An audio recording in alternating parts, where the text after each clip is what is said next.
ते हालचाल दिसताना मिनिट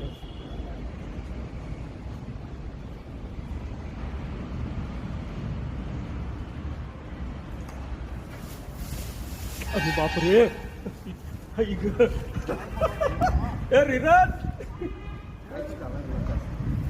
त्याला अतिशय महत्वाचा साप आहे. मला इथं आधार कळलं. जवळ घे मला जरा. आणि हा सापाला कशा प्रकारे आणि खरं तर मी पाठ लागून पकडलो कारण पळून जाणार होतं असं वाटलं होतं, पण ह्याला कशी तार अडकले. माणसाच्या मौज मजेच्या गोष्टी पण आपल्याला त्रास देतात, पण व्यावसायिकरित्या इथं काम करणारं भवानी गॅरेजेस आणि कशा प्रकारे ही तार अडकले ह्याच्या शरीरात तुम्ही बघू शकता. आणि हा सापडण्याचा तर ह्याचा जीव धोक्यात होता. हा तर काहीच करत नाही. मी ह्यानाही सांगत होतो आणि त्यांनी काठीवर घ्या म्हणत होते, कारण आपल्याला वाटतं की साप डेंजरस आहे वगैरे सगळं. हा बिचारा असा पकडून चावत नसेल तर तुम्ही आणि ह्यानी पण विचार करावा. आणि याचा फायदा किती असेल. उंदरावर खातोय लोक. आम्ही परत दाखवलं तर लोक म्हणतात हे काय तुम्ही काहीतरी केला का, दातवर काढलाय का. तुमच्या समोर पकडतोय तो काय केला. आणि तार कशा प्रकारे ह्याच्या शरीरात अडकले आणि ह्याला किती प्रकारची मोठी जखम झाली तुम्ही बघू शकता.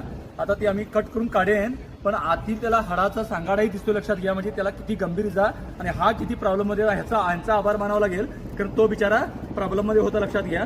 आणि तो सापडलाही बरं झालं. आणि खऱ्या अर्थानं मी याला वाचवलं म्हणावं लागेल कारण धामण बिनविषारी आहे. आता ही मी तार काढेन. आपण अशा प्रकारे माणसाच्या वस्तू, काल आम्ही बघितलं की त्यातलं सनस्क्रीन होती, तो हे गिळला होता सापानं धामणनं आणि त्याचं ऑपरेशन करून काढावं लागलं. प्लास्टिकमध्ये वर त्याला त्रास होतोयच, पण अशा तारामध्येवर त्याला त्रास होत असतोय. कशा प्रकारे तार अडकली तुम्ही गंभीररित्या हा जखमी आहे बघू शकता. वरचं वाटलेच कट करा. अजून